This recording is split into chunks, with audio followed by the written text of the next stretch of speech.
यहाँ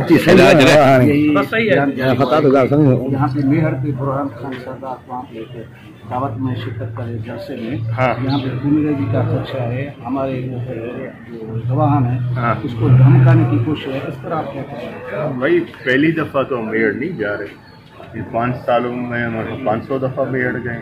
मेहर में हमारा घर है, मेहर में हमारी मिल्कियत है, हमें कोई मेहर से जाने से नहीं रोका। पहले गए, पहले फ़ोन रेजी इन्होंने नहीं किया, बेफ़ायदा।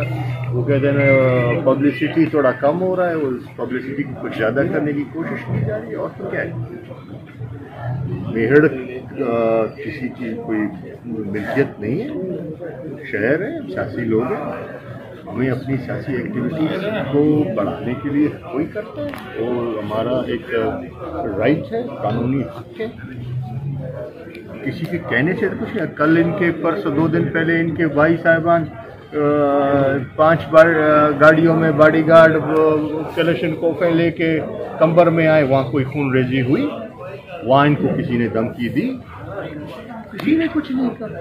इन 5 सालों में कौन सा केस रजिस्टर हुआ है धमकी का, जो आज ये एक दूसरा पब्लिसिटी का ड्रामा रचाया जा रहा है। सियासत है, हर किसी को आने जाने का हक है। हमें इस पाकिस्तान के अंदर किसी भी शहर में आने जाने पे कोई इंसान नहीं, ये हमारा कानूनी हक है, हमारी मिल्कियतें हैं, हम ज़मीनों के मालिक हैं। हम अपने प्रॉपर्टीज़ पे जाने के लिए हमें कौन रोकेगा यार?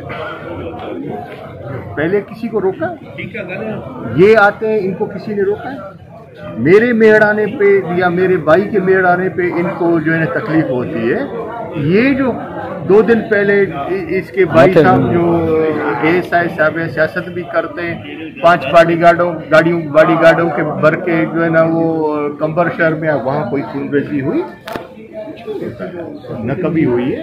देखिए, इनको अगर इस चीज़ का खर्चा है तो गवर्नमेंट से हम बोलेंगे कि इनको 2 से 4 से 10 गाड़ियाँ दिए जाएँ इनकी सिक्योरिटी के लिए। हमें कोई इतराज़ नहीं है, लेकिन हमारा हक कोई नहीं होगा।